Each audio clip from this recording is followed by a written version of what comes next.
there's a need for a new world order, someday, in the next few years, a solution will emerge.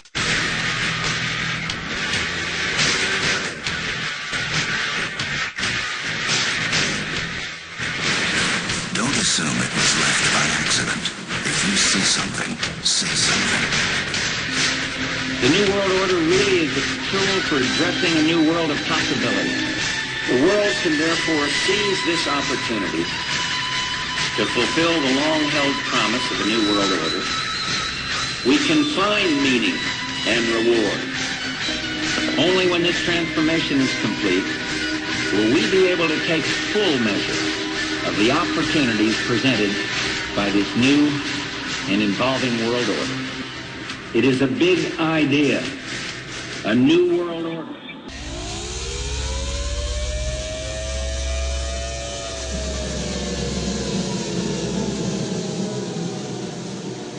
I pledge allegiance to the flag of the United States of America and to the republic for which it stands, one nation, under God, indivisible, with liberty and justice for all. Thank you. This morning, I wouldn't say you're in for a treat, because you're probably going to walk out of here not being the same people that you were beforehand, because you're going to hear some things that are going to scare the dickens out of you. But you need to understand what they are, where it's coming from, and that we can battle against it. Hal Shurtleff from John Birch Society is going to be doing the presentation. I've attended a couple of them. I pick up information absolutely every time. And the scary part of it is next week there's going to be new information, new attacks on our freedoms and our liberties all across the United States, all across the state of Connecticut. I'm going to give Hal all the time in the world. Hal Shurtleff from John Birch.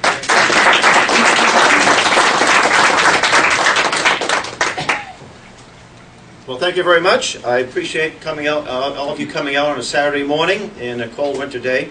And I appreciate We Are Change and Oath Keepers for sponsoring me.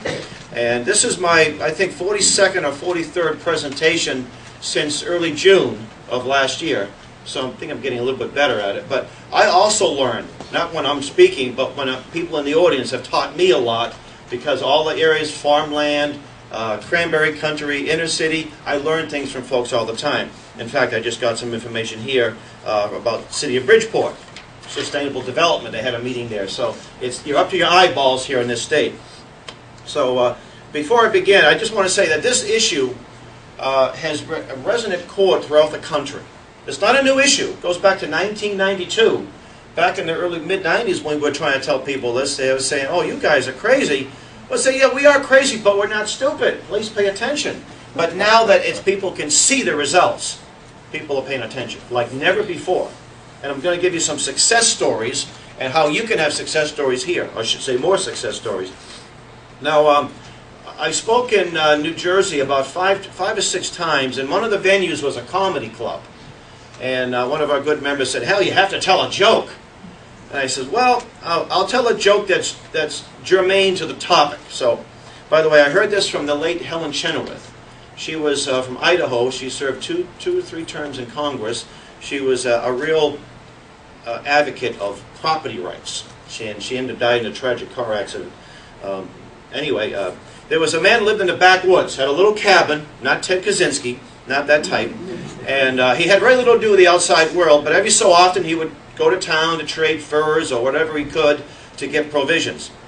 One particular cold winter, he sprained his ankle pretty badly, and he wasn't able to get out to town. So what he would do is he would throw some bait out in the front of his cabin, and whatever showed up, he would blam away and drag it on in and eat it, cook it and eat it. One particular day, he throws the bait out, and his ankle is a little bit better, so he's getting around a little bit better. Anyway, he throws the bait out, and a spotted owl shows up. And he blams away, drags the owl in. Unbeknownst to him, there were some people from the Nature Conservancy. And by the way, this actually happens. People from these so-called environmental groups will come on your private property. They will trespass and turn you in. Okay? Anyway, they saw that this guy shot a spotted owl, so within a matter of no time, they went back to alert the federal government. And within about 2 hours, there's 2 black helicopters circling the cabin, and these guys in ninja outfits are rappelling down, surrounding the cabin with automatic weapons. And this guy was a peaceful man. He wasn't one going to fire back. So he just surrendered. They put him in handcuffs. They put him in manacles and chains on his feet, threw him in this wagon, and to the federal judge he went. Well, on the way, the man didn't have much money, didn't know a whole lot of people, kept to himself, so he thought, I'm just going to plead guilty, throw myself at the mercy of the judge. So he gets in front of the judge, this intimidating guy in a black robe, You've been here because you've been accused of violating the Endangered Species Act. How do you plead? And the man said, Your Honor, I'm guilty. He said there were extenuating circumstances, I had a sprained ankle and so forth, but I'm guilty. Well, the judge no one has ever pled guilty in his court before. So he liked this. He thought, sir, you're the first one who's ever pled guilty in my courtroom. On the 30 years I've been on the bench. I'm going to be lenient with you. I'm going to give you a 10-year suspended sentence and a $100,000 fine. But you better never see your face in my court again. You're going to jail for a long time. And the man is genuflecting. Oh, thank you, Your Honor. Oh, Your Holiness. Oh, Your Majesty. He turns around. He's about to make it out the door. And the judge says, One more question. He says, Yes, Your Honor. I'm just curious. What does a spotted owl taste like? He says, well, to be truthful, Your Honor, it's a cross between a bald eagle and a condor. Anyway, before I get into the Agenda 21 bulk of the presentation, I think it's very important to point out that we in the John Birch Society, I would say we are changed and Oath Keepers, I think we want to have clean air and clean water, and we want to see land preserved. We want to see something for our children and the next generations. That's called stewardship. Okay? It's a question of how do you do it. And the best way to go about doing it is through private property, the free market system. We haven't seen the free market system, by the way, in this country for many, many years. And I'm going to demonstrate how countries that have no private property are environmental basket cases. Now, you see in the first slide, sustainability. And we hear a lot about sustainability. And this is the thrust of Agenda 21 is to transform traditional individual property rights into collective property rights. Agenda 21 is based upon the premise that government planning should replace the Western understanding of private stewardship. Now, in addition to the concept of collectivism or communitarianism, is a lot of bad science. Bad science can make bad policy. Here's an example of bad science. Several years ago, Congress banned that wicket light bulb on the left, that you see on the left. Thomas Edison invented this baby, right? All of us have used these, all of us have broken these, I'm sure, and our children and our grandchildren have broken these over the years. But it served us pretty well. Well, Congress, in its infinite stupidity, said that this is evil. Now, they didn't get a UN mandate. It wasn't something that a UN said, you must do this, but they're going by the guidelines of Agenda 21. And they banned it. In the year 2014, you'll no longer be able to manufacture or buy one of these. And just recently, Congress tried to repeal the ban. And the Republican majority, right, don't we have? They're all conservatives, right? They all do the right thing. A lot of them said no. And the ban is still there. Okay? Now, what will replace this? The light bulb to your right. The EPA mandate. The word mandate and freedom are incompatible. That's something you have to remember here.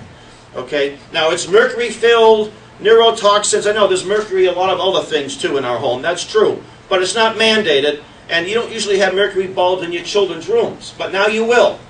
And now, how many people have broken an incandescent light bulb? Yeah, I bet all of us have, right? No, it's something that we don't want to do. It's an inconvenient thing, but we don't have to call a hazmat team, do we?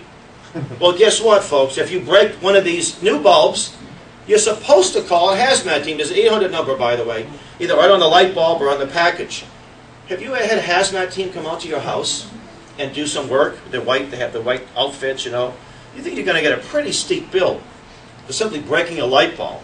Or most people will say, you know what, I'm not going to do it and deal with the, the toxins, okay? And also, most of these bulbs are made in the People's Republic of China. Isn't that interesting? And people also tell me, who know a lot more about the concept, is that when you turn off the incandescent light bulb, you preserve it, right? You turn it on and off. But when you do to the other light bulb, you degrade it. So people leave it on. So you're not really saving any energy there. So that's just one of many bad examples of how government mandates and bad science. Now, we hear a lot about green technology, green jobs. It's going to be the wave of the future, right? It's going to restore our economy. You're going to see all kinds of factories reopen up in Waterbury, right? All the empty buildings with broken glass. All of a sudden, green economy. Well, let's look at some of these inventions. The electric car. I saw a commercial for one, Nissan, right? I don't know what they cost, and I'm not against electric cars. If it's market-driven, that's great, but it's not new technology. Al Gore did not invent the electric car. Here's a picture of a one from 1904.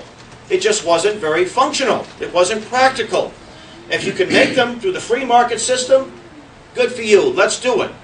I was in Hershey Park with a couple of my children back in November, and they had these places where you can recharge your car battery, right? Your electric car. You know how many cars were parked and recharged? Zero. Right? One of the presentations I gave in central Massachusetts, a lady that was in the Open Space Committee, she said, our little town of Orange is talking about building these little outlets where people can recharge their cars. She said, not one person in Orange has an electric car. She said, but we're spending money to have these outlets. But you tell what, do we have to have federal government to have gas stations? Right? The gas stations are operating. They don't need any mandates or any subsidies. Or what other wonderful inventions are supposed to take the place of what we have, right? Oh, the windmill. Wind energy is going to be able to produce enough electricity for a dynamic economy by the year 2050. Germany, by the way, very much into Agenda 21. I saw a documentary just about a week ago, and they got windmills everywhere. In the water, everywhere. Just everywhere. And they say by the year 2050, we're going to be able to produce enough energy. Well, I don't think it's happening. The largest wind plant in the United States is in Roscoe, Texas. 100,000 acres. Wow. Now, get an idea how many square miles that is. New York City, all 5 boroughs, is 365 square miles. It's about a third of New York City. How much electricity will that wind plant? Enough to generate, to power Queens. You imagine taking Staten Island and Manhattan and just enough electricity for Queens, right? And by the way, there's lots of other problems with windmills. And by the way, if you have a windmill on your property, God bless you. Get off the grid as quickly as you can. That's fine. I have no problems with that. But it's when it's subsidized by the government. And I was out in Indiana, and they're all over the place between the ethanol cornfields and the windmills. I mean, it's sad to see that, right? So again, not a new invention, and it's a technology of the past, folks. That's the bottom line. Now, I tell people that my mother was a greenie. I didn't even know that. My dear late mother was a big-time greenie. Why was she a greenie? Because she invented the solar dryer. Yes, it's called a clothesline. Now, why do we have clotheslines? Not because my mother wasn't necessarily a greenie. She respected the environment, I knew. Because we were poor growing up in Hyde Park, Boston. We didn't know we were poor. We had food. We had to stretch out maybe a stew for the whole week. We couldn't afford a dryer. It was market-driven. And I guarantee you, I've been into numerous towns and cities that have bought into Agenda 21. A town of Wellesley, by the way, is Massachusetts, a bedroom community. I don't see any clotheslines in Wellesley. I guarantee it. Lots of 2 or 3 car garages in 10,000 square foot homes, okay? Now, I tell people, I actually have one of these in my home, and I'm saving a rainforest a week by using a ringer, right? More old technology, and get off the grid, fine. You want to use that, that's great, and it does a good job too, right? But it's not going to save the planet. It's not going to address the problems. Now, former governor of California, what's his name? Schwarzenegger, yes. And our present president thought that this technology, this Solyndra, was a wave of the future, heavily subsidized by you guys, by us, the taxpayer. What happened to Solyndra recently? They went bankrupt, right? Even with all the federal money and state money they were getting, they still couldn't make it work. In Massachusetts, there was a company called Evergreen. They made windmill blades. $65 million of the taxpayers' money from Massachusetts went to subsidize this company, right? For 5 years, it had 500 people they employed, roughly. That would be, workers, assembly-type workers, and administrative people. Well, last year, the CEO said, we can't make a profit. We're moving to communist China. He didn't say communist China, of course, but he said, we're moving to China. Thank you very much, taxpayer. You gave us the ability to perfect our technique, lower our cost, and now we're moving overseas, right? But don't worry about it. And by the way, the town that they're in is not really a town. It used to be Fort Devens. It belongs to Ickley, I-C-L-E-I. And I'll get into Ickley a little bit later. Okay? By the way, recycling. My son and I visited the Trash Museum in Hartford, which is a very interesting place to visit. And the woman that I spoke to, she said that at one point it wasn't feasible to take recycled trash, a lot of the recyclables, because a lot of energy is used. I mean, let's say you have a bottle, a plastic bottle. You're supposed to wash it out. Well, you're using water, sometimes hot water. Then you have to have a truck to pick it up that burns fossil fuel. Then you have to have a plant that usually burns fossil fuel to make it work, right? So none of this stuff is really efficient, but when it can be efficient, and they are now, it should be market-driven. Can you imagine if someone said to me, look, Hal, you put your recyclables out every Monday, and we will pay you, or pay you folks. Do you think I have to worry about going green and saving it? I'm going to use the market for it and say, yeah, or maybe the city will pick it up and will abate your property tax. Or we'll do something, an economic incentive. That's the way you get people to respond properly, not through subsidies and bad science. Now, I say that there are two competing documents in the world today. The one on the one on your left, the U.S. Constitution, and on the other side is the Charter of the United Nations and all of its documents since then. For example, the International Covenant on Civil and Political Rights. Did you know in that document you have the right to a vacation? You have all kinds of freedom of worship, freedom of travel, freedom of this, freedom of that. However, they qualify that freedom out of existence in the next paragraph. I mean, George Orwell would blush if he attended that con. He may have been there. Maybe that was his motivation for his 1984, although he wrote it a little bit before that. So the UN Charter grants you a right. It never tells you where that right comes from, and then it qualifies that right out of existence.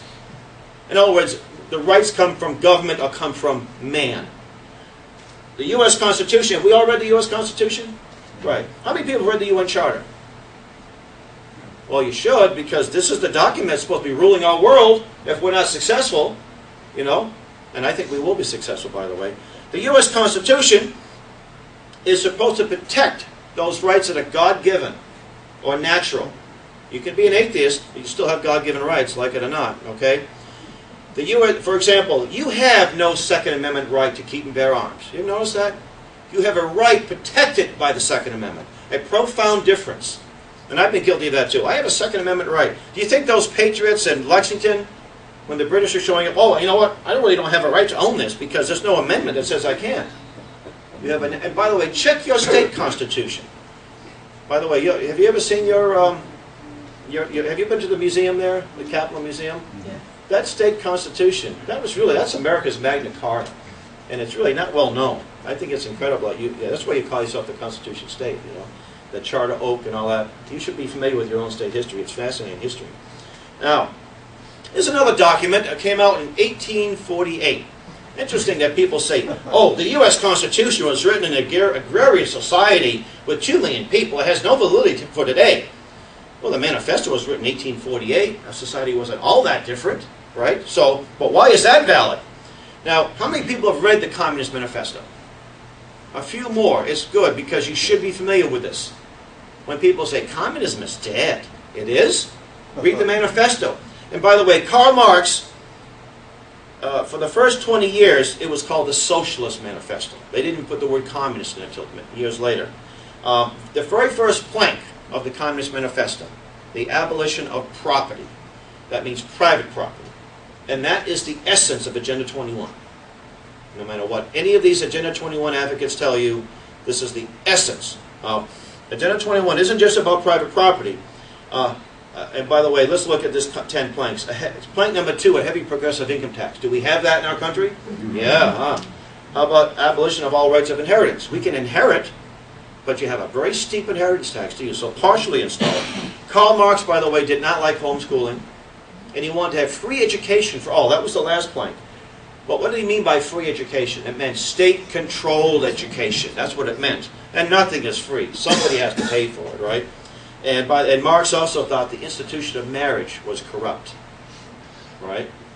Something that served Western civilization pretty well for a couple of thousand years. And what else was Marx? Yes, he said that communism abolishes all eternal truths.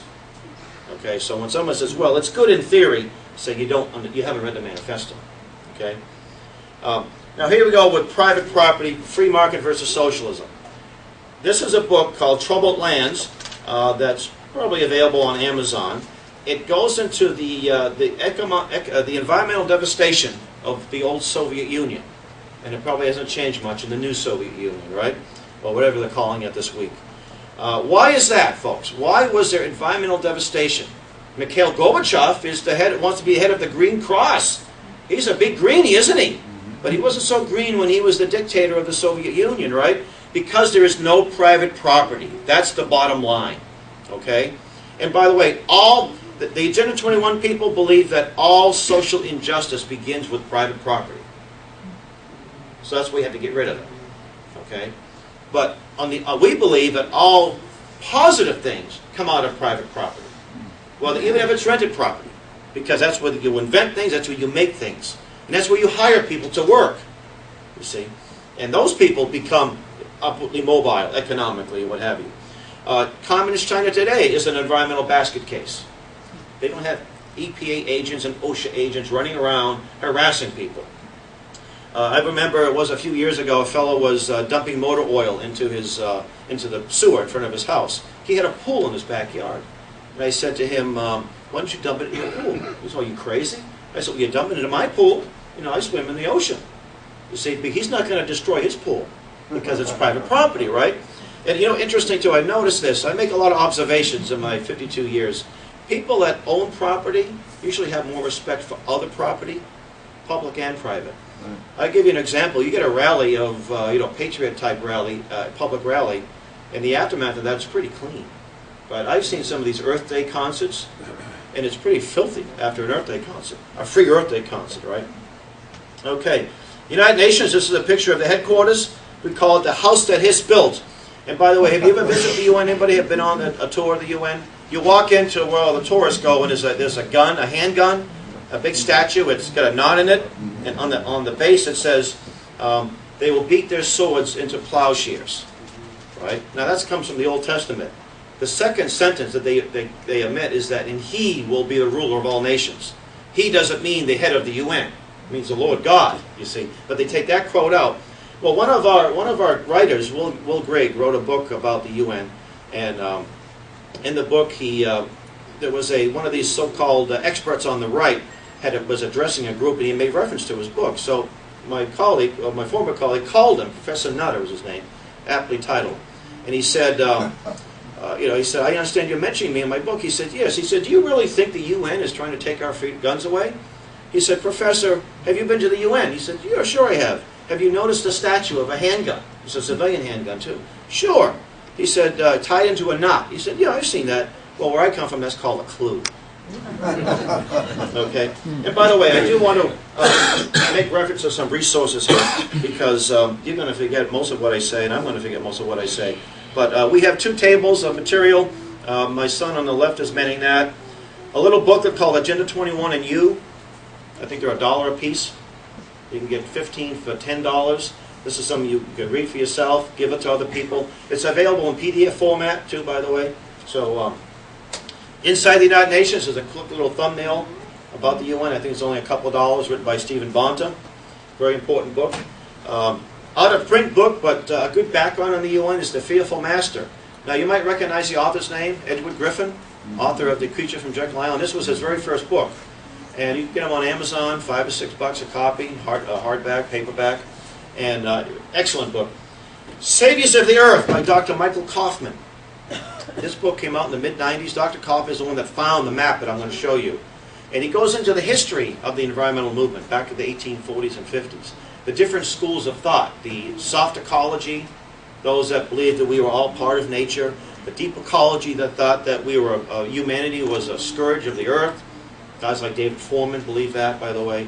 And it's an excellent book. I saw one on Amazon for a penny plus postage, so it's well worth it. So I recommend that. And we have a few of these left. The United Nations Exposed by William Jasper, who's a colleague of ours. William Jasper was a big UN supporter until he read Ed Griffin's book. He's become the biggest, probably the most well-informed opponent of the UN. He's been to the UN conferences all around the world, including the Rio conference. There's a reprint that is an important. We have plenty of these in the back table. I think they're what are these, 50 cents a piece? 25 cents. Ah, so you get 25 cents. This was written by William Jasper back in last February. And on our other table, we have not a whole lot of DVDs left. I've been doing these presentations. I'm running low. This is my fourth one this week. I was in the Finger Lakes region and Albany, New York, dealing with Agenda 21. This is Tom DeWeese, and I have another one from Michael Shaw. And directly unrelated to the Agenda 21, but is some information about a wonderful family camp called Camp Constitution. We have a little brochure here, and we have some various things that we published. The Family Heritage Series, a list of little articles about our nation's founding. These are only $1 a piece. And one of the more important DVDs we've done in a long time, Overview of America. Kip, you have a copy of that you show? Overview of America. It's a half-hour long civics lesson that should be a basic thing in everybody's home. And we just came out with a study guide for 50 cents, and this is all on PDF too, by the way. And all these videos are also available on YouTube. I've loaded mine up on my channel. I can load up the whole thing, so I've got hour-long programs, hour-and-a-half-long programs. The study guide, we showed this to a homeschool group, and it was great to see all these young people completely enamored by the video because they're working on the. It's challenging for a lot of adults too. So these are available, and a book that I'm going to be talking about a little bit later, Agenda 21. This is a book by the other side, and some of the quotes there too. Interesting that I gave this presentation down in was it Southport, Kip? Southport? And there was somebody from the Southern Poverty Law Center on it in attendance, or wrote a story about it on their website.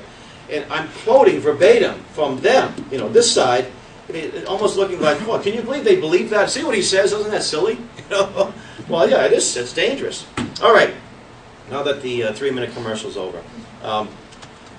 Alger Hiss. Anybody familiar with this guy? Alger Hiss was the man who wrote the UN Charter, or most of it. He was a Columbia graduate, a man of privilege. He served as a clerk for Justice, but not Brandeis, Justice Holmes, yeah, the elder, thank you. And he was also a Soviet agent, right? And he went to jail. That's why you see in the middle, picture in the middle. He went to jail for perjury because statute of limitations had run out on treason. And I asked the question, what possible good can come from the pen or from the mind of a man like this? I will hope people will say, well, not much, no good. And he gave us the UN Charter. Okay. By the way, he was at Yalta. Roosevelt, Stalin, and Churchill. And he was an advisor to Roosevelt. I can imagine what he said.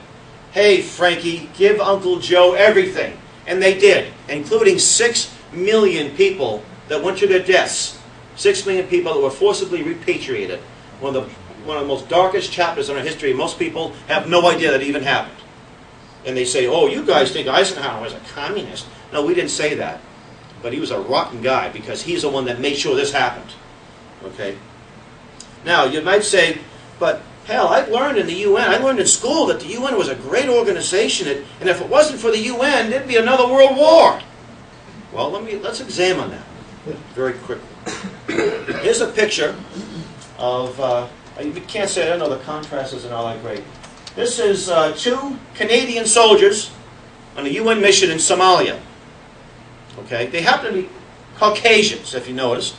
The man they're torturing over a fire, I would call that torture. I don't know about you, but I would call that torture. I mean, listening to a Jane Fonda speech, that would be torture to me. But this is torture. This is pretty brutal stuff. Now, I served time in the military. I was in the 101st Airborne and Army Reserves for a while. In basic training, I'm sure most of you, or if not, some of your loved ones or relatives also served. We were taught in basic training that we never obey an unlawful order. And then, of course, what's an unlawful order? And they explained it. They say that we're not supposed to torture prisoners of war. but we're not supposed to torture civilians. And if in order to do that, we are to refuse. These guys didn't get the memo. Or maybe because they're wearing a blue helmet, they don't have the same guidelines. And you know what? We are supposed to be Americans. We're supposed to be a little different than the rest of the world. Just because they do it in other countries doesn't justify it for us. Okay? By the way, this man died. And you know who broke this story? The Village Voice. Not exactly a conservative paper. But our magazine covered the story when very few did. Now, did you happen to see this in your newspaper, on their TV, or a radio story? Well, we all heard about Rodney King, didn't we? Right? And we should have. I'm not saying that we shouldn't have heard about Rodney King, but why do we hear about Rodney King and not hear about this? Right? Now, this is something that was documented in Ed Griffin's book that I showed a few minutes ago. This was what happened in Katanga. Katanga was a province of what is now Zaire. It was called the Belgian Congo. You had a black leader who was pro-Western. In fact, our friend Samuel Blumenfeld interviewed him personally and spoke in French. Mose Shombe, and in Katanga there were whites and blacks and Jews and Gentiles all living in peace. Lots of opportunities for people. But when he seceded from what became a communist country, the UN went in with a vengeance, violating its own charter, and they killed innocent civilians, women, children. They bombed radio stations and hospitals. See, all the hospitals have the Red Cross on the top. That was a sign to bomb that, okay? And what was the response? 46 doctors, civilian doctors that were there in the capital of that country, appealed to all of the leaders, including the Vatican, in the name of God, stop this. And what was the response? More planes, more soldiers, more devastation. Okay, this is just some pictures of what they did here in this country. And you remember what happened in UNICEF, you know, the United Nations Child Fund, Education Fund. They had a pedophile ring, a child porn ring at their headquarters. Did you hear about that back in the 80s? How come you didn't hear about that? Interesting. What about in Rwanda? That was more recent. This is a good example of the UN and its wonderful peacekeeping missions. There was a Canadian general in charge of the mission, the military mission. He got wind of the planned genocide, the Hutus killing the Tutsis. He went to the head of the civilian mission for permission. And this man said, no, stand down. Some of these poor people were begging the UN soldiers to shoot them. They'd rather be shot than be macheted, right? You know who that man was? His name was Kofi Annan. He later became head of the UN. He got a Nobel Peace Prize instead of being put in prison. And he and his son made lots of money on that food for oil scandal in Iran back 10 years ago. So here's another example of a UN soldier bringing democracy to the world. Now, most of us who've been in the military have a little bit of training, self-defense. If someone points a gun that close to me, I'm taking that away. Now, please, let's not demonstrate it here, okay? I don't move as fast as I used to, but so I have to imagine there's probably people all around him, automatic weapons pointing at him, right? I mean, the guy has a hopeless situation, and this is just one of many, many, many examples. Okay, all right, Hal. So we accept the fact that some of the times the UN oversteps its bounds, but they've done so much good. And we'd still have World War III if it weren't for the UN. Well, here's a very important book, Death by Government, by R.J. Rummel, a liberal professor, University of Hawaii. I want to point out that as liberals, moderates, and conservatives all are critics of the UN. This book documents that more people have been killed in peacetime by their governments in the 20th century than all of the wars of the 20th century combined. And I add that most of these nations are in good standing at the UN. China, communist China, who was not a member of the UN until the early 70s. Right? So when Mao Zedong then became a member of the UN delegates cheered wildly. Right? I thought you about the mindset of a lot of those folks here. Okay, Hal, maybe that's the case, but still, they help a lot of impoverished countries. They feed the children. There's a great book called The Law, 1850, Frederick Bastiat. Get it up on Amazon for a few bucks. And the author said that the government creates the poison and the antidote in the same laboratory. Things don't change a whole lot. Technology changes, but people don't change a whole lot. This book, written by a British journalist, also a liberal, documents how the World Bank, International Monetary Fund, corrupt governments, impoverish people. And you remember the Brazilian rainforest? You remember this is a devastation, and we need to have a UN green team to stop this sort of thing, right? Who paid for it? The UN paid for it. And the doctor, the environmental scientists, the agronomists in that country said, this isn't good soil for growing the crops you want to grow here. Don't do it. But billions of dollars have its way of changing opinions, doesn't it, right? Especially if you're a corrupt person. Okay. Now, Agenda 21. And the reason why I had to go into the UN is because the UN is the grandpappy, or the parent organization of Agenda 21. That's why it's important to get the background. If you know that the foundation is rotten, everything that comes out of that must be rotten too. In 1987, there was a conference, the World Commission on Environment and Development. It was chaired by a lady from Norway who had been the Prime Minister, Gro Harlem Brundtland. And this is where they coined the term sustainable development, which I explained a few minutes ago. Sustainable development, their definition that's for the public consumption is simply this: to meet the needs of the present generation without infringing on the needs of future generations. Now, they say needs, not wants or desires, but needs, right? So basic necessities, right? A couple of years later, 1992, they had a meeting in Rio de Janeiro. We are celebrating the 20th anniversary in a few months, and they're having another meeting. They call it Rio 20. And out of this conference, 18,000 or more people were there. Anybody here in this room went? No, probably not. Mostly bureaucrats. Now, our colleague, Bill Jasper, who was at the conference, he wrote an article about it. This is a magazine, and I have this on PDF if you like. I can make sure you get it. And he said at this conference, he said there were communists, socialists, internationalists, globies, greenies, and diapered swamis. He's got an interesting sense of humor. Two of the diapered swamis, Al Gore and John Kerry. John Kerry has a yacht. How many people have yachts? Right? They're not sustainable, are they, for us? But he has one. He's a man of privilege and wealth. I've got nothing against people who have wealth and have privilege. It's how you use that wealth and privilege. If you're using it to benefit, to promote freedom, then I'm in favor of it. All right? Now, how you made that money? Or he married into even more wealth and privilege, didn't he? Right? So he's an elite. He's a skull and bonesman. He went to Yale College here in Connecticut, right? He's an elitist. How about Al Gore? Al Gore became a billionaire lying to people about global warming. And global warming is another basis of Agenda 21. Now they call it climate change because people have been exposing it, so they have to change the term. By the way, Al Gore, he was already a millionaire, and he just became a billionaire by going around saving the planet in a jet flying around the country. He will not allow any reporters unless he screens them, and no one's going to debate him on this subject. I met the head of the former head of the European Union, Václav Klaus, who is a great guy. He's a real, he's from Czechoslovakia. He's president of Czechoslovakia.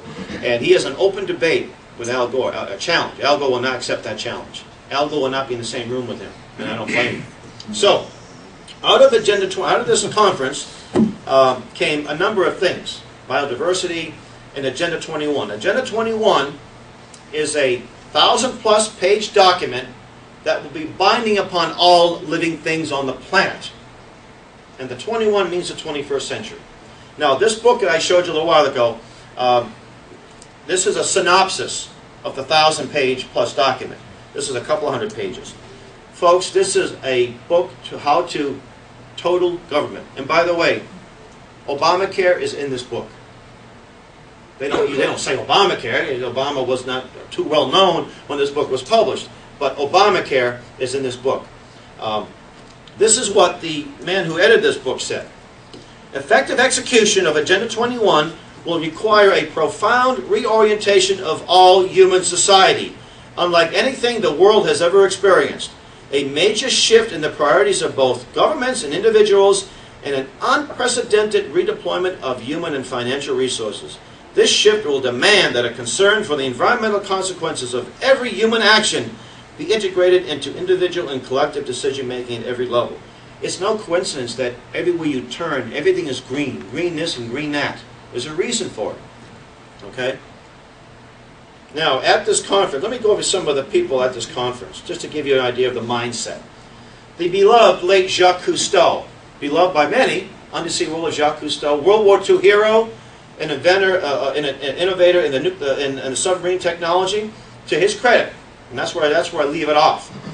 He was at this conference and spoke to these Dykrit Swamis and the other folks in the attendance, right? 18,000 or so. The bottom paragraph is what he said. An American-born child, environmentally, is too expensive to maintain to his or her adulthood in a world economy. American women must be subjected to some manner of regulation beyond licensing and mandatory abortion practices. Are you ladies okay with that? You okay with that? No. Well, you're going to have to be if this is going to be implemented, right? How about you guys? You okay with that? No. Yeah. Now, this man should have been run out of town by saying this. He was wildly applauded. Paragraph above, 6-7 months prior to this is a publication, United Nations Environment, Science, Cultural Organization. See, the UN isn't just interested in a little bit of power. They want to control the science. They want to control the culture. Folks, they want to control your soul. Okay? There's a book that we have. It's called Freedom on the Altar. And the cover is a picture of the UN's meditation room, right? Well, that's nice. You contemplate things and meditate. It's maintained by the Lucius Trust. Lucius Trust used to be called the Lucifer Trust. But for some reason, Lucifer has a bad publicity, so they changed it. They're always changing names of things, right? Once they get it exposed. This is what he said in this UNESCO Courier. One American ties the earth much more than 20 Bangladeshis. World population must be stabilized, and to do that, we must eliminate 350,000 people per day. Now, I'm not making this up. You could find this on the internet. Okay, now, I remember when it first came out, I may have even had a copy of it. But it was a very long interview. And by the way, he went on to say, it's a terrible thing to say, but it's terrible not to say it. Let's do a little bit of arithmetic here. Simple multiplication. 350,000 times 5. Right? Now we're sort of encroaching upon Hitler, aren't we? 350,000 times 10. Now we're treading around Stalin, right? You get the picture? Yeah. All right, who else was at this conference? Well, a guy named Maurice Strong. Maurice Strong actually was sort of the head of this United Nations conference on the environment here. Maurice Strong, when he was 18 years of age, was little more than a glorified security guard at the UN. He was the pass clerk. You know, here's my credentials. Within 7 years from that, he's leading an oil company in Canada. I mean, he's a president of a major oil company. That's a big promotion from security guard. How many people got promoted that fast? You know, I mean, some of us we might be clerks, and the next thing you know, 5 years later, we might be managers. But from a past clerk at the UN to a head of an oil company in Canada, pretty well. How did he do that? A guy named David Rockefeller happened to befriend him. And by the way, the Rockefellers are some of the Lawrence Rockefeller, David's older brother, since deceased, was one of the early environmentalists. And everything he did was used to enrich the Rockefeller Foundation. If they gave property away, they made sure that all the resorts were built around these parks. Okay, so everything they do was always profit motive. Okay, just like Al Capone had soup kitchens in Chicago during the Depression. Gee, you were hungry, and oh, good old Al fed you. But he was also shooting a lot of people and doing a lot of bad things too, right? Maurice Strong says that the American middle class is the biggest threat to the world. How many people fit that description? Maybe a few in the room? Or maybe some of you said, yeah, if I'm not there, I want to be there, right? And why does he say that? Well, it's because how many people drove here in a car? How about a bicycle? Anybody come here on a bicycle? You're all unsustainable. See, you're proving his point, right? How many people have a single family home? Oh, my. How about cars? Yeah. How many people buy things in stores, right? Yeah. It's your consumption patterns that are bad, you see. He, by the way, has property all over the world. He has an ashram. His wife, he's a real hardcore New Ager. And I disagree with that. He has a right to be that if he wants to be, or the freedom to do that. But don't expose, it's funny because guys like Bill Maher will do these documentaries about crazy Christians, right? And always ridiculing Christians. They never ridicule guys like this, though, and their beliefs. These ascended masters, and when Hillary conjured up the spirit of Eleanor Roosevelt in the White House, they don't go after that. They go after people who believe in God, that our nation was founded upon. This fellow, Maurice Strong, was interviewed in 1990 in a magazine called West, put out in the British Columbia. I couldn't find it on the internet, by the way. There's a lot of references to it. And I remember hearing about it when it first came out, but this quote can be very much verified. David Wood was the reporter, and he was riding around with Maurice in his limousine, I think, 2 gallons to the mile or something like that, right? And he's talking about a novel he's writing. And he's talking, and by the way, this guy also is head of the World Economic Forum, some of the most wealthiest industrialists, internationalists in the world, right? And he said this: "Isn't the only hope for the planet that the industrialized civilizations collapse? Isn't it our responsibility to bring that about?" He went on to say that, but I shouldn't be talking about these things. This poor guy, David Wood, he was flabbergasted. He said, this guy can do it, you see. So when you see our economy in the tank, it's planned. When people say, oh, the Democrats don't get it, the Republicans don't get it, they get it all right, and they're giving it to us, right? Now, out of Agenda 20, when the conference convened, they had this 1,000+ page document hot off the presses. George Bush, the man on the top left there, the then president, was not at Rio, but he was off on a boat, probably a yacht. I don't think it was Kerry's though. And this document was presented to him, and he signed it. It was not a law and not a treaty. And he said that we're going to abide by Agenda 21. Folks, every branch of our federal government is pushing Agenda 21, and has for a very, very long time. So there's a Republican conservative, but you remember when George Bush addressed a conference, a joint session of Congress in 92 or 91? What did he say? A new world order and a UN is envisioned by its founders. Well, I have a junior college degree. I got a 3.9 average, but I mean, I'm not the smartest guy in the world. He went to Yale. He was the head of the CIA, right? He had oil, wasn't he head of an oil company for a while too? Should he know who was the founder of the UN? I'm sure he does. And that's exactly why he wants that way, all right? The guy on the bottom there, Bill Clinton, the moderate Democrat, right? The centrist, right? I love these centrists. Bill Clinton established the the Presidential Office of Sustainability. And no, the son, George's son, was also a big promoter of that. I don't have a picture of him. Obama last summer created with executive order, he created the rural councils. This is to get people in the rural areas off the land and into these Agenda 21 villages and homes and communities, right? One of Bill Clinton's advisors, by the way, the only non-government advisor to Bill Clinton, he was in the private sector, Kenneth Lay, from Enron. See, there's big money to be made in green. It's a hustle and a scam, folks. Lots of money to be made. And he eventually went to jail for other things, right? J. Gary Lawrence is a big supporter of Agenda 21. He lives up in the Seattle area. He's very much connected to this issue. In 1996, he was addressing a group in England, a group of supporters. This wasn't a group, of people against him. And he said this: participating in a UN-advocated planning process would very likely bring out many of the conspiracy-fixated groups and individuals in our society. This segment of our society who fear one-world government and a UN invasion of the United States to which our individual freedom would be stripped away would actively work to defeat any elected official who joined the conspiracy. So let's call our processes something else, such as comprehensive planning, growth management, or smart growth. These are the terms that we've all heard before, right? And what's the opposite of smart growth? Stupid growth? We get the greatest country in the world that was stupid, that what we done, right? What we built. Now, I do grant you there's been some bad policies. I'm not going to defend some of those things, but so he's basically said, folks, we have to lie and deceive people if we're going to get this agenda through. That's global ease for saying lying and tricking and deceiving people.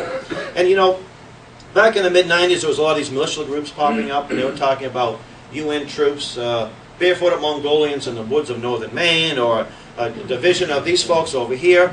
Folks, we don't need barefooted Mongolians with UN helmets on. We don't need a UN occupational troops. How is this happening? It's not happening it's not even happening, there's no force right now. It's because the people in our neighborhoods, our friends, our neighbors, maybe the lady who babysat us, who's now the city councilor, they're the ones that are bringing it in. And why are they bringing it in? Why do they have such a positive attitude, a view of this? Well, 2 generations of bad education, maybe. Although I've met some of these UN people who think that they're doing it for our own good. They think this is very patriotic. This is going to be the best thing for America.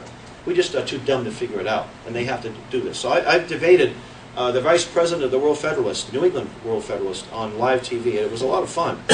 And I don't think the guy has two horns, and I think he's just deceived, like a lot of people are deceived. And I'm sure he thinks the same of me. You know, oh, well, God, hell, I thought you had two horns with John Burgess, but you're a pretty nice guy, but you just have the wrong idea.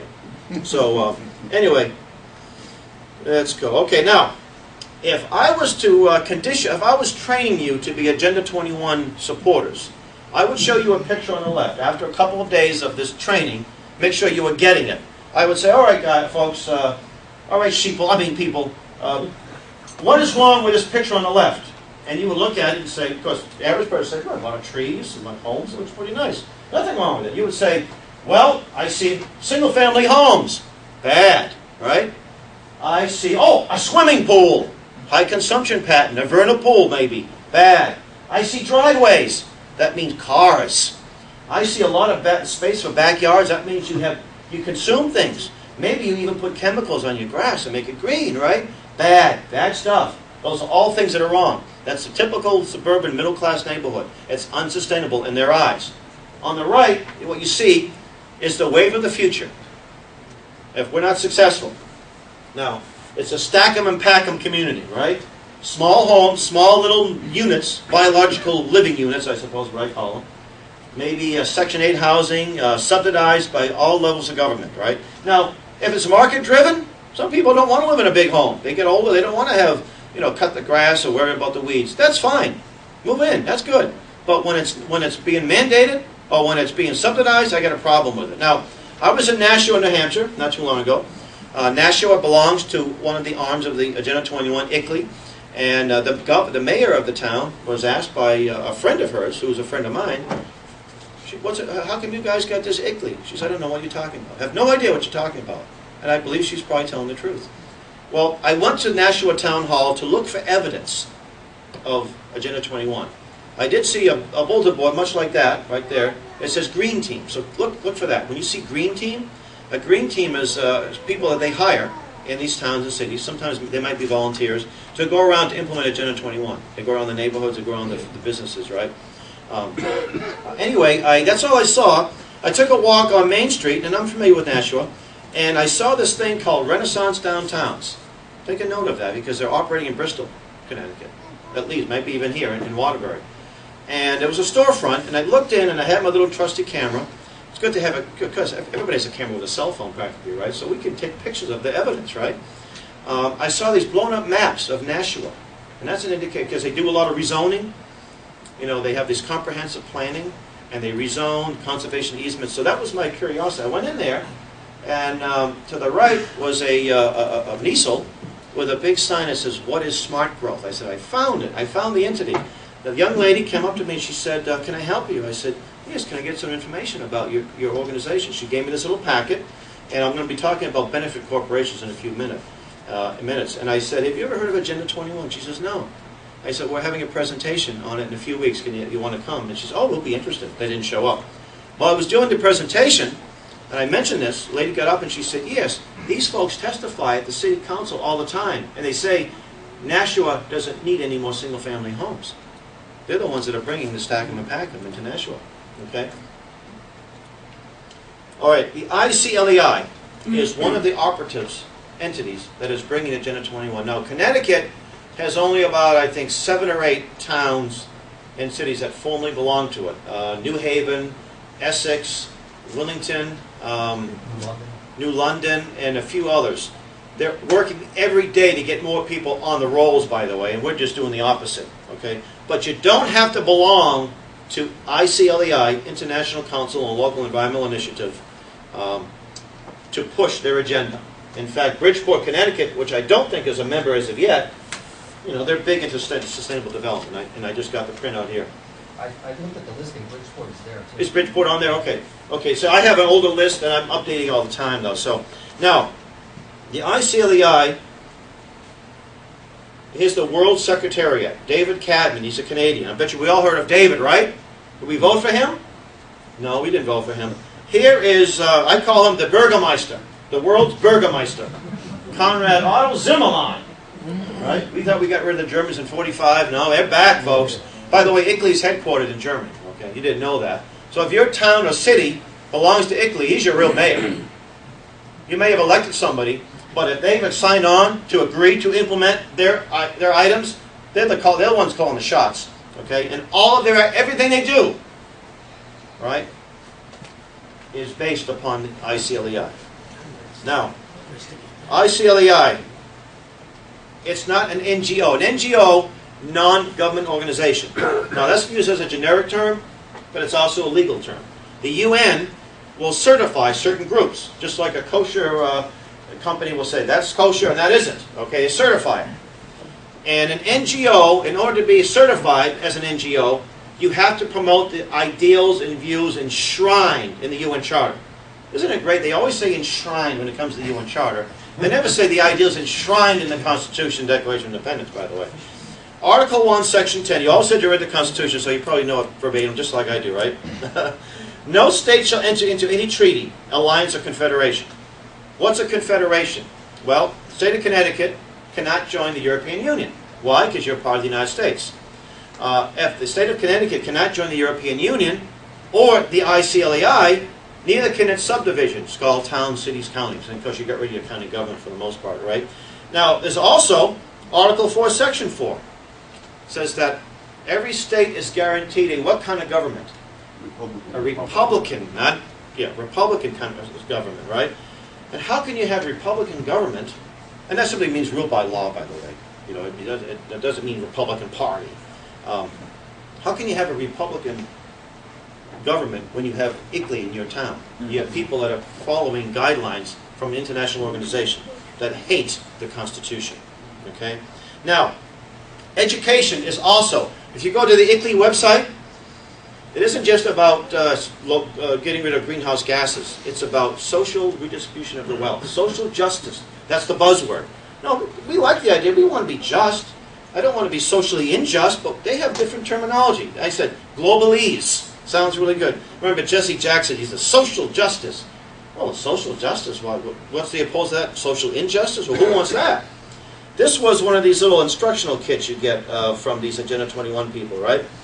Education, promise, and paradox. Generally, more highly educated people who have higher incomes consume more resources than poorly educated people who tend to have lower incomes. Boy, that took a long time to come up with that, yeah? In this case, more education increases the threat to sustainability. So what do? Dumb everybody down, right? Make them stupid. Smart growth, but stupid people. Now, this came from the Department of Education. This is a letter came up from the head. I'm assuming he's an Obama appointee. I don't think the Republican would be much better. Today, I promise you that the Department of Education will be a committed partner in the national effort to build a more environmentally literate and responsible society. Yeah, we can't teach children to read anymore, but we're going to make them environmentally literate, you see.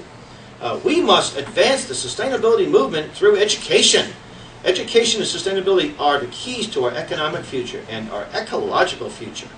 Yes, in every single public school, most private schools, and even Christian schools are pushing this, right? Every one of them, and taxpayers' money to do it, right?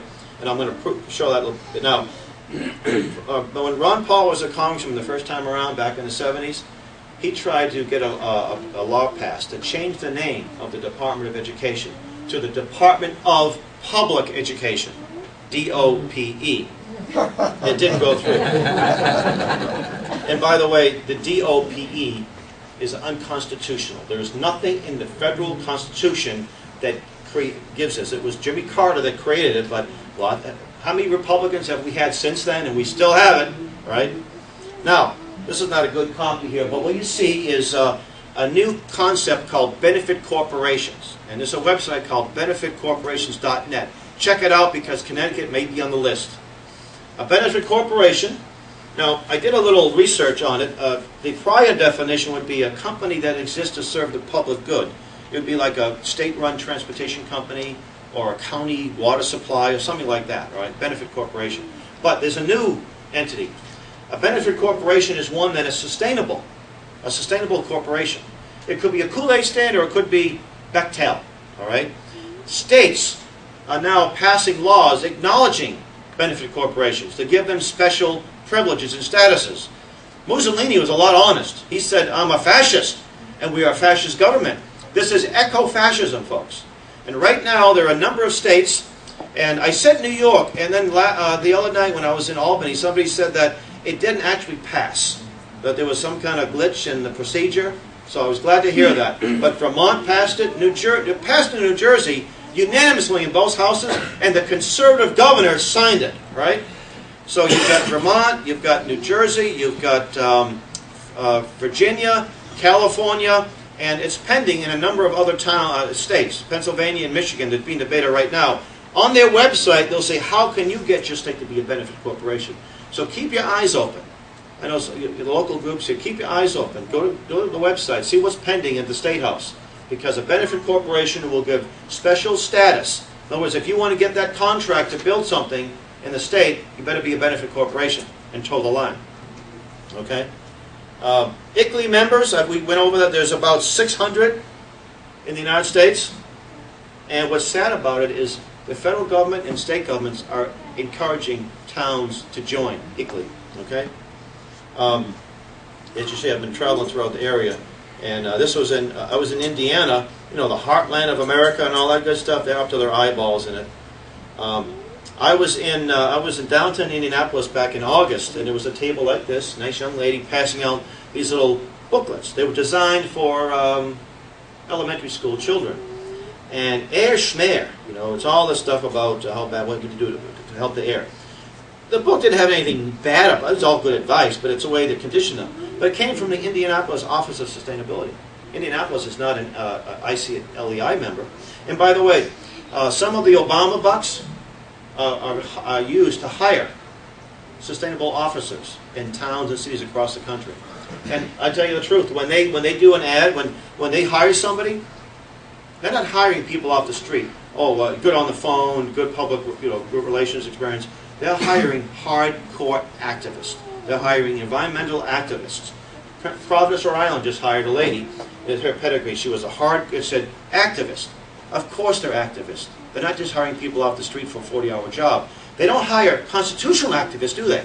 To promote liberties and freedoms, but they hire environmental activists. In other words, she now is an activist with a badge that has authority. You see, your worst kind of nightmare. And you probably have one in your town and don't even know it. That's why I say it's important to look for this. The Nature Conservancy. I'm not going to get in too much into the land trust issue. Land trust, some of them do good work. Most of them are set up to promote Agenda 21. They'll get people off their land. They will trespass. Their advocates will trespass. They turn their land back over to the governments. Worldwide, a lot of these third world nations that are deeply in debt, they will do land for debt swaps. Right? We'll give you so many acres. And as I said earlier, the best way to preserve land is through private property. They locked up these forests. And people wonder why I have these big forest fires. Because they're not being managed. Just like your garden. You know, when we moved out of our house in Hyde Park, it was empty for a year and a half. We had a nice yard. But nobody was managing. It was just a patch of weeds and dead grass and things. It wasn't managed. The same thing with the forest. So these folks are using bad science. They have an endangered animal, and they put a wall around it.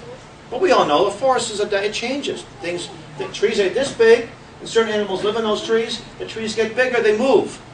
Right? But you can't, because it's now the whole area is closed off because of a spotted owl or a three-toed sloth or what have you, right?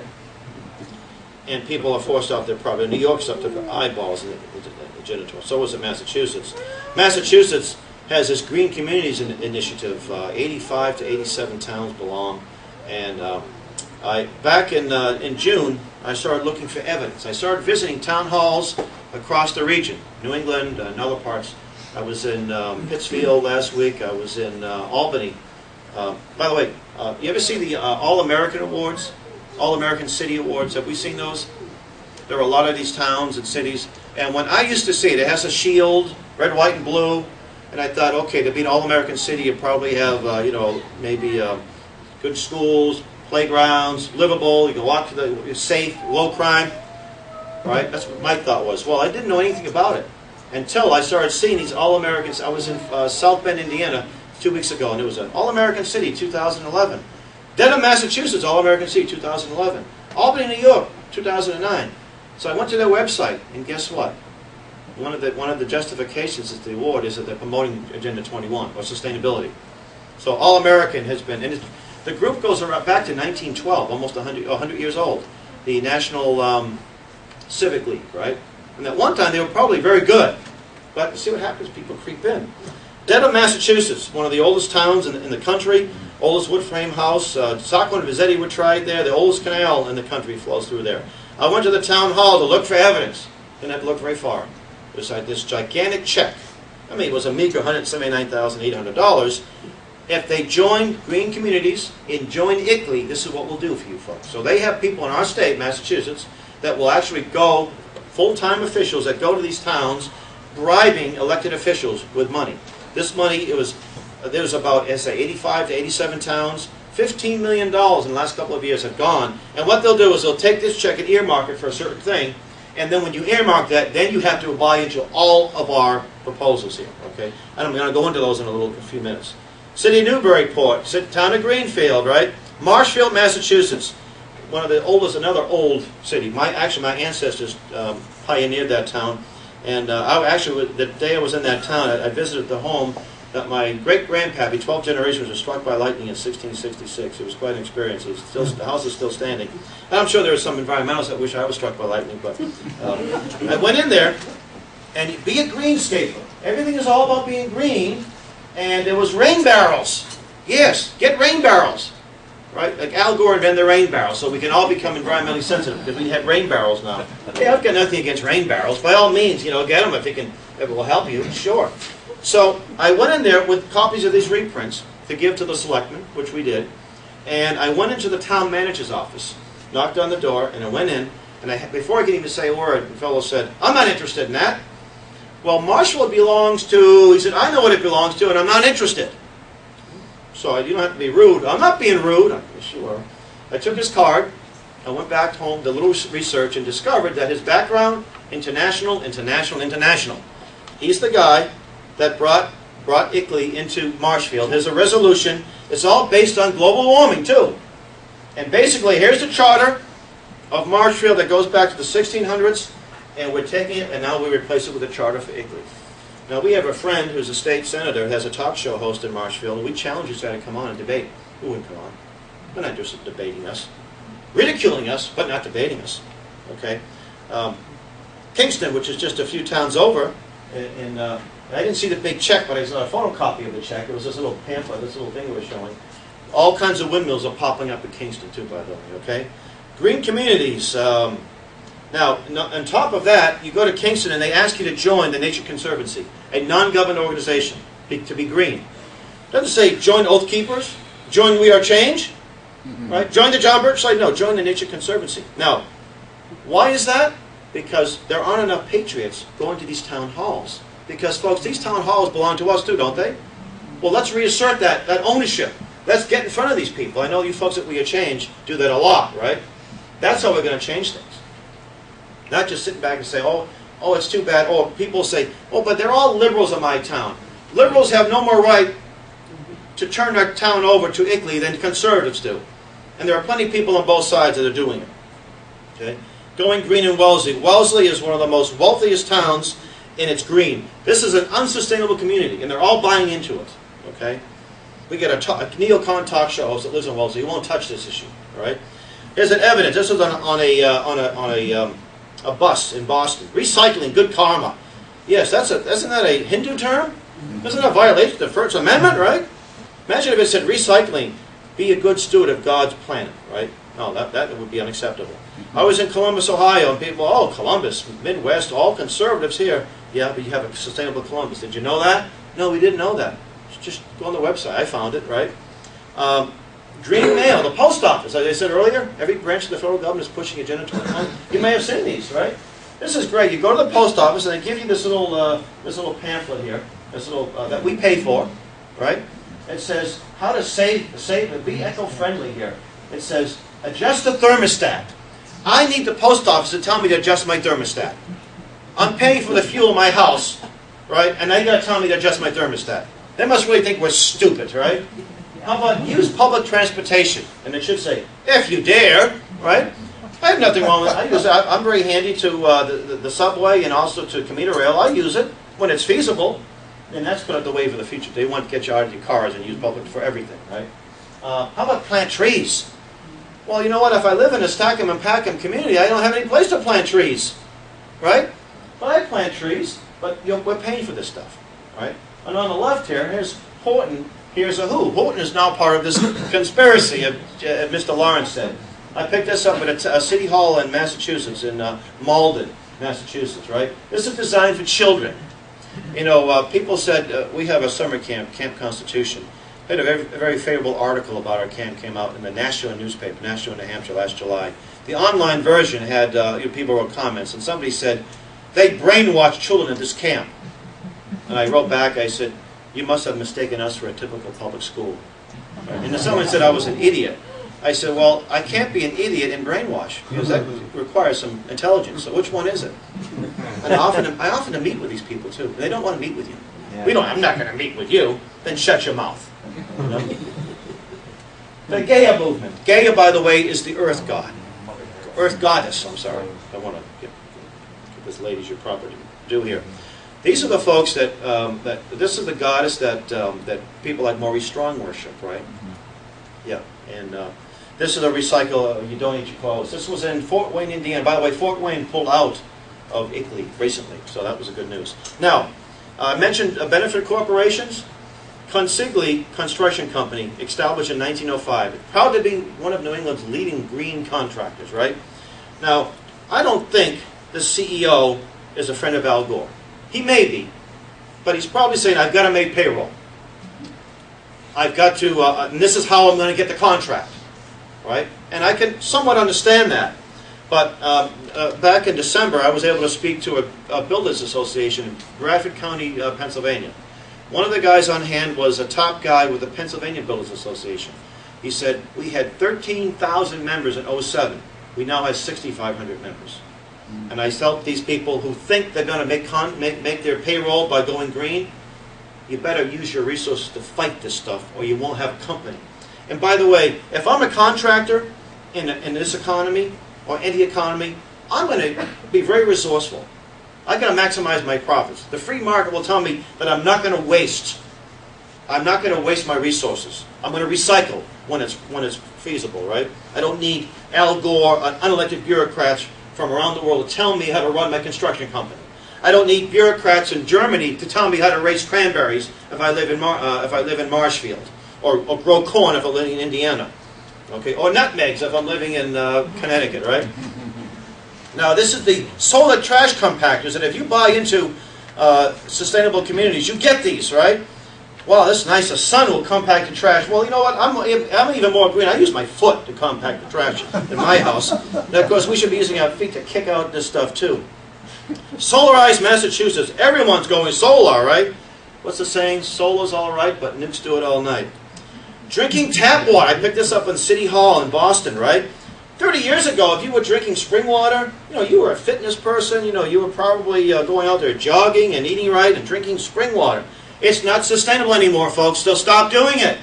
Why? Because it comes in plastic bottles. That's an oil byproduct, right? And then trucks have to come and pick them up. Bad. Now drink tap water. Get your daily dose of fluoride and chlorine, thank you. Now, we live in Boston. Our water isn't that bad compared to other parts of the country. But we still have to filter it because you can taste the chlorine in it, right? That means there's stuff in it when the chlorine is, when you can taste it. You see the windmill? Now, I haven't seen if there's any subliminal messages in these ice cubes. I'm told that, they can't. So it probably says, go green, ICLEI, UN. I mentioned about this book, Sustainable Obamacare was in this. And by the way, Obamacare, I don't think Obama wrote any of that. It was all long before him. So he just happened to be referred to as Obamacare. He reads, he doesn't write. Yeah. So anyway, sustainable medicine, right? Sustainable agriculture, yes.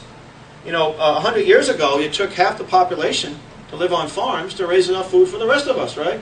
Today, because of technology, because the people 100 years ago did not get worried about sustainable development, they used the resources of the day and the technology that they improved, machinery, burning oil, for tractors and things like that, to make things. Now, I know there's some issues with a lot of issues with the food, but I mean, just the bottom line, we don't need to have everybody on the farms. And I'm 2 generations off the farm. My grandfather was a farmer.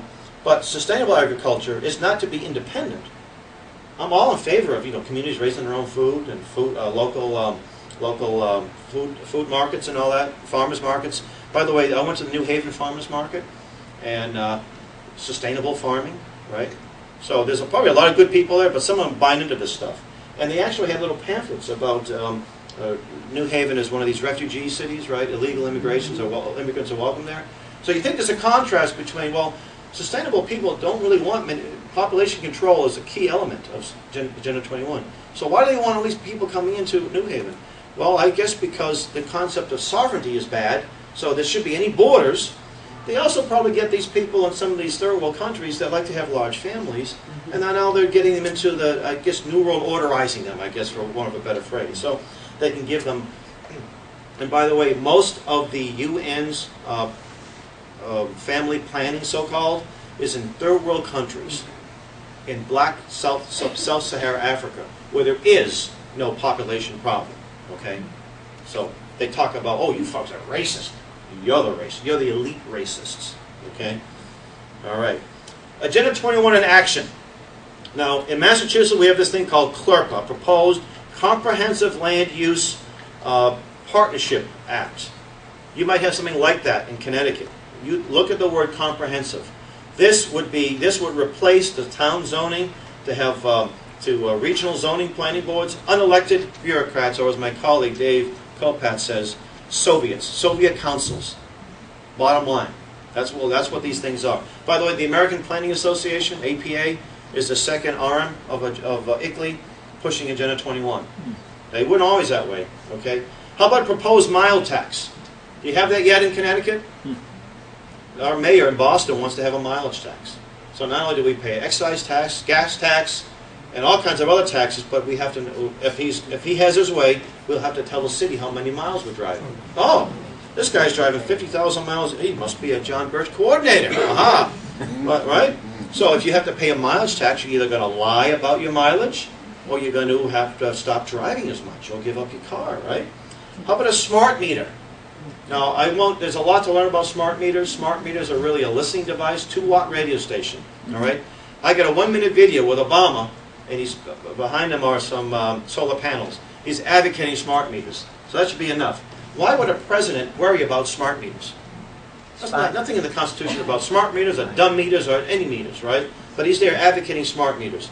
How about green codes? Green codes, stretch codes, or building codes that have been changed in order to conform to sustainable development.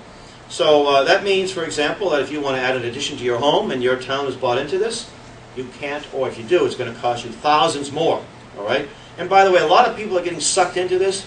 They'll say, these advocates will come and say, look, don't worry about it. You've got 5 acres, you're fine. That hilltop, that view of the hill, it's going to be yours. You'll never have to worry. There won't be any building. So buy into this, right? And you do. And by the way, the Agenda 21 people want control of all the hilltops and all the dales and all the rivers and streams, by the way. That's theirs, if they had their way. So you buy into it, and let's say a few years later, you may want to, you have a couple of children, you may want to add a home. Oh no, you have a conservation easement. You can't do that. Or maybe mother-in-law needs to move in. Or maybe you just want to build a deck. You can't do it, folks, because you bought into this. So you're trapped. Or maybe there's a fire, and you can't rebuild. So you sell. You sell to a land trust for 10 cents on the dollar. Or these land trusts have found a vernal pool. What's a vernal pool? Whatever they say it is. It could be sand, and they'll call it a vernal pool.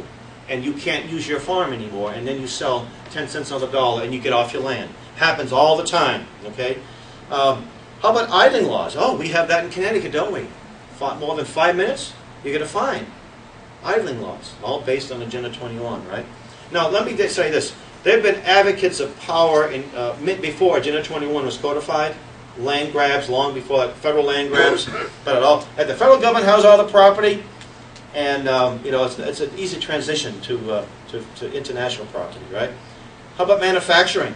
This is Brass City, right? Where's all the brass? All the buildings are gone. I remember all these when they were. I think they were in the early '90s. I remember a tool company. It was still open in New Britain. It was still making tools. They're gone, long gone, right? It's coming back? Well, it's up to us, I suppose. Property tax increase, rent increase, but the bottom line is the lack of local and state and federal control, right? You elect the mayor or the town manager or the town council members. They take an oath to uphold the charter of that town, the Constitution of that state, and of the U.S. Constitution, and then they buy into this. They take that. Now they're taking an oath to the UN Charter.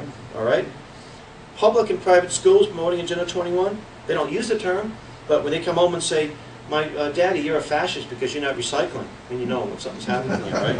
All right. What to do about it? There's a lot we can do, and here's some success stories to encourage you.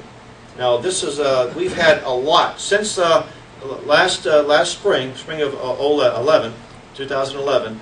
Numerous towns, cities, and counties have got ICLEI out. They're kicked out, right out. A smart meter decision in Maine. A couple said, "We don't want smart meters." We hired a lawyer, and they won their case last summer. They had to remove the smart meter. Okay, that should set a precedent for the rest of the country. Gateway 1, back last year, Gateway 1 was defeated.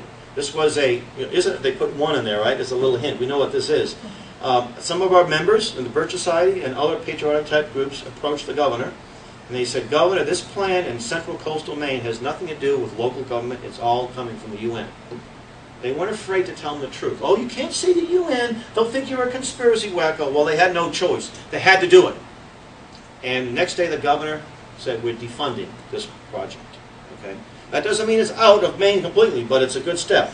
And if he doesn't get reelected, then then what we'll have, we still have a work cut out for us. So, Wisconsin and other states have established property rights caucuses. You would think when you swear an oath to defend the Constitution, you're automatically a property rights caucus advocate, right? Here's 2 counties in Washington, state of Washington, Whatcom and Clayman, that recently pulled out. Plantation, Florida, Carver, Massachusetts, Norman, Oklahoma. A couple of counties. I have an updated slide, but I had to get this off my internet because I had trouble with my computer. Somerset County and Ocean County, New Jersey, just about 2 weeks ago. Monmouth County, right? Okay. And the last one here, I said, your town, your city, and your county. It's up to you folks to get it out of your towns and your areas. So what can you do? I guess I got to get out of this thing here. Spread the word and tell the people. Now, let me give you an example. Now, I do this full time.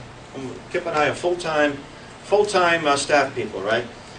So all of us have limited time, but we all have time, and we have to make time for what we think is important. All right. This article came out back in February. I put this in a PDF format and uploaded it to my Scribd page. And if you don't have Scribd, I suggest I have lots of these documents that are free downloads on Scribd. I'll be happy to share it with you. And because you have it uploaded on Scribd, you can post it on Facebook. Facebook can be a very good tool if it's used properly. I have got nothing but positive results. More doors. I'm getting like 2 or 3 invitations to speak as a result of my Facebook postings and my YouTube postings. Somebody in Memphis, Tennessee, said, "Will you come to Memphis? What do you need?" I said, "Airfare, hotel, and a trip to Graceland." And she said, we can manage that, okay? So, Massachusetts had 38 towns that belonged to ICLEI. So I said, where do I begin? Like a mosquito in a nudist colony, right? Well, Carver was another town my ancestors pioneered. My name has the last name has a little bit of significance as a park name after me. Not me, I'm sorry, after some ancestors of mine. So I thought maybe they see the name, will pay attention. So I posted it a few places, Carver Republican Party. And I just said, you folks should be involved. You should make an issue out of this. The lady who runs the party, or the club, called me. She read the article. She said she knew nothing about this. She said, but it explains everything. Well, then 2 months later, we had a meeting in Carver. Almost 100 people showed up on a hot summer night, including a couple of bad guys that made this thing happen. Within a week, ICLEI was kicked out of Carver. And because of her, this lady, she also was the founder of the Plymouth County Tea Party. I've got maybe 10 or 15 speaking engaged, well, maybe 10 in Massachusetts. Lots of goodwill, lots of credibility, and the Tea Party groups in Massachusetts are now working on this issue. How about informing your elected officials, opinion motives? I know I was talking to We Are Change folks here. They were in the City Hall all the time. They invited all of the aldermen here. Any aldermen from Waterbury? I guess they couldn't find the library. I guess it's kind of out of the way, right? How about the mayor? Is the mayor, anybody from the mayor's staff here? You see, they're not here yet, but they will be here as you become more actively involved. Again, there was a reporter here, so I was glad to see at least one reporter here, right? So that people are going to start talking about it. That's when they show up, because in New Jersey, the mayors are showing up, and the selectmen are showing up, and town managers are showing up. We had a guy running for Congress in Massachusetts show up. We had state reps all the time that come because they want to learn about this, because they know nothing about it, or very little. So we visit our town halls, our city halls, and our state houses, or our state reps, or what have you. How about visiting the editor of the local newspaper or reporter? You know, we might send a news release or an email. Why don't we go out to meet these people, get to know them? They're always looking for stories. You know, why don't come out and get some influence them? How about hosting a meeting like this in your area, your town, or even your living room? Show a videotape in your living room. Spread the videos on cyberspace and articles on cyberspace. We all have internet. We all have email. We have Facebook page. By the way, if you want to friend me on Facebook, you know, Hal Shirtliff, Boston, Massachusetts, please do that. And I'm posting stuff all the time. I posted a video done by John Anthony, a fellow from New Jersey, who he did a great slideshow presentation. It's called Agenda 21 for Elected Officials. It's been there about a month. I've got over 4,000 views, and I put my phone number on it. See, when I go fishing, I like to put worms in the hook. And these are people calling me from a woman in Michigan. I'm going to speak to a homeschool group of 5,000 families in March because she saw my number on this video. See, that's what activists think. You see, not just put the information out, watch it, but become an activist, right? So that's a great way. We didn't have cyberspace back in 1992. We had to make videos in cassettes and hope enough people showed up to our meetings at the Library. Now we can do this as well. Now Facebook has a couple of really good pages. Choose Freedom, Stop Agenda 21, which is a JBS sponsored one. Stop Agenda 21, Stop the ICLEI is a great, I'm happen to be administrator on this site. A lot of up-to-date information all the time. I'm going to suggest that you join the John Birch Society if you're not a member, because the John Birch Society has been fighting this for many years with a lot of success. And I know there's some good groups there, and I say do not take any of your efforts with that group, but I think Kip can find room for you and put you to work here doing some JBS work. How about starting an ad hoc committee in your region, in your area? John Birch Society has a website, jbs.org, and if you go to jbs.org, it says issues, and click down, it will say Stop Agenda 21. And by the way, I can send you this whole slide. I can put this, give a link that you can get all this information to if you want. And you can get, there's petitions, there's some downloads, there's some video links, and the last one is a video, a little clip I showed, but because my other computer ain't working on me, I do say this. I have 5 good reasons to promote freedom. They're called children. They're also my secret weapons because I put them to work. You know, I have my 70-year-old handing out material in Dedham, Massachusetts, exposing Agenda 21. That's what the video was about. And I say to people, my son's back there. He's my sidekick bodyguard. He's almost as tall as I am now. He'll be a bodyguard pretty soon. If we're not successful, he's going to be living in a third world country with no freedoms, okay? Or his generation will be the ones that restore us under the Constitution because we have not done a good job. My generation is more worried about the football game, believe me, right? Or worried about who's getting kicked off the island, okay? However, this last couple of years, the baton had been dropped, but it's being picked back up, you see? It's not too late. And we're handing it to this generation because, again, we're not ready for the Constitution. But we're getting ready. And that generation is going to restore us under the Constitution. That's my optimistic view. And with that, I want to thank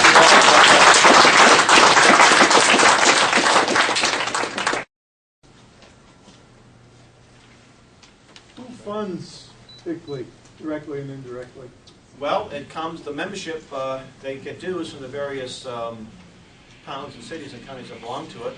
And they get money, I believe, from the UN and from other NGO-type groups. So.